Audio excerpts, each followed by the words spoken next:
Olá Brasil, eu sou Gustavo Torres e sou responsável pela apresentação dos podcasts que fazem parte do projeto Gestão do Cuidado da Doença de Alzheimer, desenvolvido pela APAS, Associação de Parentes e Amigos de Pessoas com Alzheimer, em parceria com a Biogen Brasil Produtos Farmacêuticos e Side Rio, o melhor cuidado para a melhor idade. O 7º episódio do projeto Gestão do Cuidado da Doença de Alzheimer traz as participações de Beatrice Carvalho, especialista em gestão de saúde do idoso, autora do livro Avaliação Nutricional e Planejamento Dietético para Idosos com Doenças de Alzheimer e suas interfaces, e Maria Inês Monteiro, nutricionista graduada pela Unirio e membro atuante do GEM, Grupo Executivo de Nutrição e Ex-Familiar de uma Pessoa com Alzheimer. Olá Beatrice e Maria Inês, sejam muito bem-vindas ao nosso programa. Beatrice, gostaríamos de saber de você algumas dicas para que a hora da refeição seja tranquila e prazerosa. O cuidado nutricional adequado é fundamental para o portador da doença de Alzheimer. A nutrição perpassa por todas as fases da doença.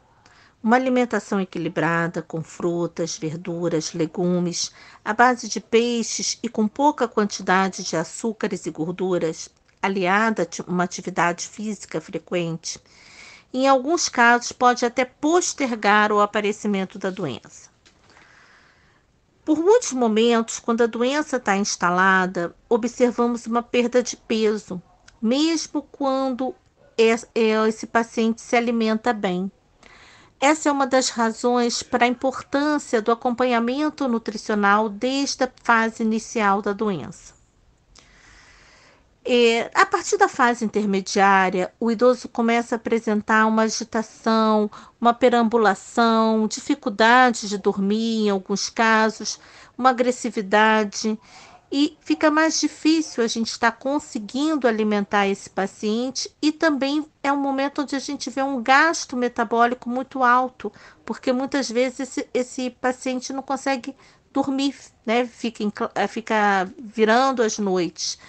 Então, a importância da gente, às vezes, estar revendo esse plano alimentar, de estar entrando com algum suplemento nutricional para minimizar também essa perda de peso que pode estar ocorrendo em função de uma alimentação e de um gasto metabólico mais alto. Eu vou me deter aqui com vocês hoje em práticas alimentares, né, dicas que a gente tem no dia a dia para a gente estar alimentando o paciente com Alzheimer. Uma que é muito importante é que a gente vai tentar ao máximo manter a autonomia desse paciente quando ele consegue ainda se alimentar sozinho. Então, mesmo que ele se suje, né, a gente pode usar babadores de adulto, pode-se usar um prato, uma toalha umedecida embaixo do prato para evitar deslizes. Às vezes, mesmo que ele demore se alimentando sozinho, a alimentação fique um pouco mais fria, então você pode esquentar novamente essa alimentação, mas a gente deixar e tentar ao máximo preservar essa autonomia dele se alimentar sozinho. Assim como também a gente só retira, né, só se deve retirar os garfos e facas quando se percebe que ele realmente não tem mais condição de estar usando. Muitas vezes é importante você estar assim, sempre ao lado, né, desse paciente, o cuidador, o familiar, está sempre ao lado desse paciente no momento da alimentação. Outra dica importante é a gente minimizar as distrações na hora da alimentação. Essa é fundamental, porque eu vou fazer com que ele se alimente com uma atenção plena no ato de se alimentar. Não se alimentar de uma televisão ligada, na frente da televisão, não tá ali, o paciente está se alimentando, ou muitas vezes o cuidador ou o familiar está alimentando, esse paciente está conversando com outra pessoa, tudo vai tirar o foco do ato de se alimentar. E quanto mais ele tiver com uma alimentação, com uma atenção plena, mais fácil a gente vai estar preservando essa via oral. Mais chances nós vamos ter de preservar a via oral. É muito importante também que a gente não se peça para esse paciente dizer quais são os itens do cardápio que ele deseja. né? A gente tem que ficar atento se ele ainda tem condições de transmitir esses desejos, porque muitas vezes ele pode se irritar, porque ele já está sem a percepção do que é o que, né? Confundindo os alimentos. Às vezes o paciente, você coloca a alimentação o paciente fica assim apático diante do prato, ele não começa, né, o ato de se alimentar porque ele não lembra mais como usa os talheres. Então isso é uma coisa muito simples de se resolver, é só sentar na frente dele, começar a usar os talheres e deixar que ele te imite. Então, são dicas que a gente tem no dia a dia que a gente vai preservando cada vez a via oral, né? Evitar alimentos que são desconhecidos para esse paciente, como alimentos muito picantes, alimentos que não são familiares. Preparar a refeição com os alimentos mais familiares possíveis, de uma maneira bem colorida, de uma maneira que os pratos estejam bonitos, né? Apetitosos, porque até o paciente com demência, ele também se alimenta com o olhar, né? Aquele olhar num prato bonito também vai chamar a atenção dele. Ter o cuidado também de evitar alimentos com cascas, com ossos, alimentos muito secos que podem proporcionar um engasgo. Porque evitar uma alimentação muito quente ou muito fria, porque ele pode achar que isso é uma agressão a ele e desenvolver até uma anorexia. Então, são dicas, são práticas alimentares, né, para a doença de Alzheimer que a gente pode estar precisando utilizar durante o nosso dia a dia. E dessa forma, nós vamos tentar preservar ao máximo essa via oral, para que a gente para que não se precise fazer nenhuma a intervenção, né, mais drásticas, como uma gastrostomia, alguma outra forma artificial, enteral, de estar alimentando esse paciente. Então, essas são algumas dicas importantes para a gente estar usando no dia a dia e tentar fazer com que esse paciente chegue numa fase avançada ou fique muito tempo nessa fase avançada com a via oral preservada o máximo que a gente conseguir. Maria Inês, quais as maiores barreiras para oferecer uma alimentação saudável para a pessoa que vive com a doença de Alzheimer? Sou Maria Inês Monteiro, nutricionista com graduação na Unirio, com especialização em materno-infantil. Vida profissional em clínicas e, quando me aposentei, encantei-me pela gastronomia e atualmente faço parte do GEM, Grupo Executivo de Nutrição, que este ano completou 35 anos atuando em consultorias técnicas. Estou na paz há algum tempo porque tive familiar envolvido com esta cruel doença de Alzheimer. Foi minha mãe.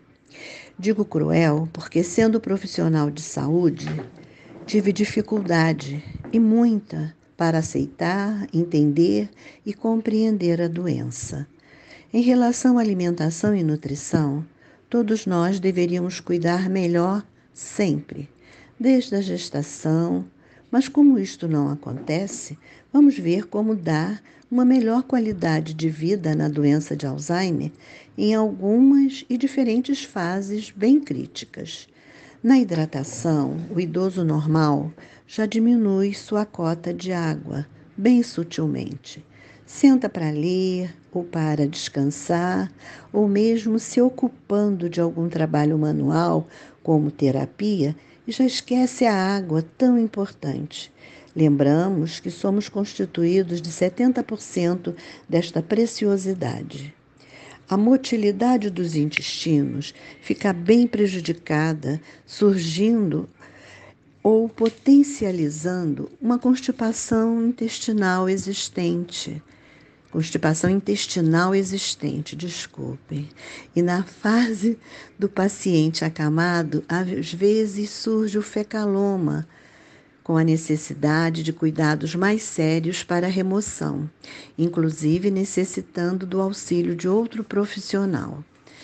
Não tendo bons hábitos alimentares na fase adulta e principalmente nesta doença de Alzheimer, é muito difícil adquirir novos hábitos ou modificar os existentes, até mesmo na aceitação de novos alimentos. Mesmo tendo alimentação cuidada, com maior ingesta de fibras, oferecendo pratos com visual convidativo, é uma fase delicada. Quem nunca aceitou um alimento fica resistente para aceitar quando adulto. A criança aceita em qualquer fase. Na fase acamada é quando o idoso necessita mais dos cuidados nutricionais, porque a deglutição fica muito prejudicada. O alimento oferecido, mesmo em pequena quantidade, fica rolando de um lado para o outro na boca do paciente. Dizemos que ao ruminar, ele não consegue engolir. Os músculos envolvidos neste processo da deglutição estão quase sem tônus. Então, o nutricionista, junto ao fonoaudiólogo, associa seus conhecimentos para oferecer uma melhor qualidade de vida ao paciente. Outro profissional também importante neste período é o musicoterapeuta, porque cantando contribui para ajudar no tônus desses músculos comprometidos, uma vez que a música é a última memória que fica neste paciente de doença de Alzheimer. O engasgo pode acontecer em qualquer fase. Também precisamos cuidar na administração de qualquer líquido. Alimentação saudável, nutricionalmente equilibrada, é o ideal em qualquer fase de nossas vidas. Fibras e água, alimentos ricos em elementos minerais, evitar as farinhas, os 3 branquinhos que devemos evitar em qualquer fase de nossas vidas: sal, açúcar e farinhas refinadas. Regras básicas como mastigar bem os alimentos, comer devagar para enviar a mensagem ao cérebro no momento certo para uma boa digestão, devemos sempre levar em conta. Enquanto lúcidos, mesmo sabendo que não tivemos uma alimentação ideal e saudável em qualquer época da vida, precisamos repensar em aceitar ou pelo menos provar alimentos novos e diferentes. Isto faz muito bem ao nosso cérebro, que precisa estar comprometido, até mesmo com entusiasmo. Estar entusiasmado é sempre muito importante para qualquer ação na vida. Meus agradecimentos a todos que me ouviram. Agradecemos as brilhantes participações de vocês nesse episódio, que contou com os patrocínios da Biogen e da Side Rio, nossas grandes parceiras. Para o próximo episódio, contaremos com as fonoaudiólogas Elizabeth Garrão e Cláudia Inês Viana, abordando estimulação cognitiva e deglutinação na doença de Alzheimer. Fiquem ligados!